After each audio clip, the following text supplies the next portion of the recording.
हम मैथिल मिथिला के रवासी, हम मैथिल मिथिला के रवासी, पाग हमर तिकसान, बागमती और गंडक बिराजे कमला। सियासन धिया पाहुन छेतराम, मांडन आयाची राजा जनक के गाम। वह गाँव वह माइट वह पैनक बेटा है, अंकुर दीवाना हमर थिक नाम। हम श्रमश्रोता बंधु के शीश झुका करी प्रणाम।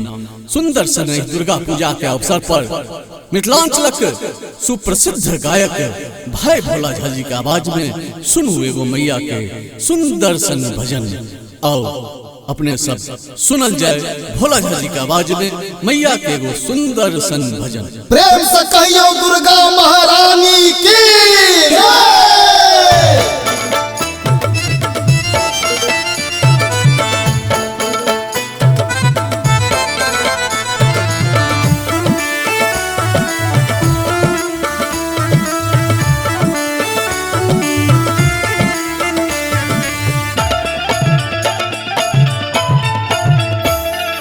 खोलने के बारी मांगे खोलने के बारी,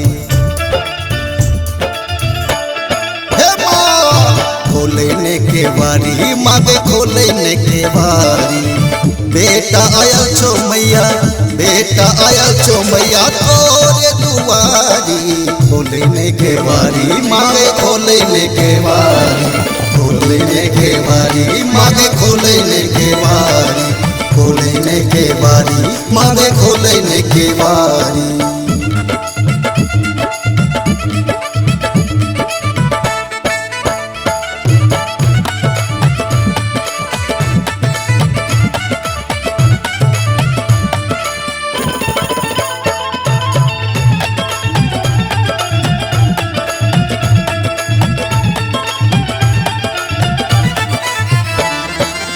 सपना में देख लो सजल दरबार गे, महिमा तोहर मैया अपरंपार गे। हे माँ सपना में देख लो सजल दरबार गे, महिमा तोहर मैया अपरंपार गे। हंसती खेलती आबे, हंसती खेलती आबे हाथी सवारी। खोलने के बारी मांगे खोलने के बारी, खोलने के बारी मांगे खोलने के बारी।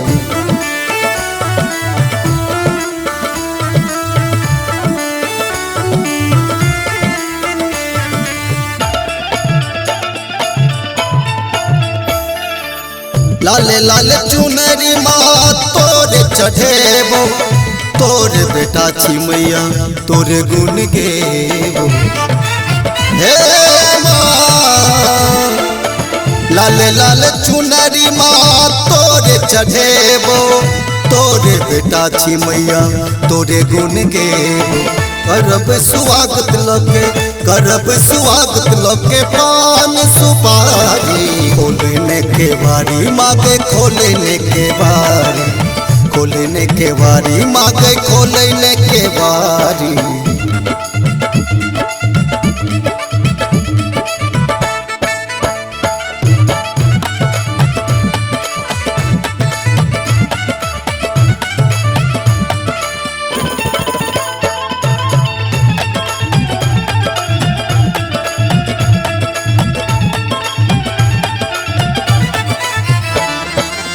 अंकुर दीवाना माँ भजन लिखै छो, गाबै छो भोला मैया तोरा बजबै छो।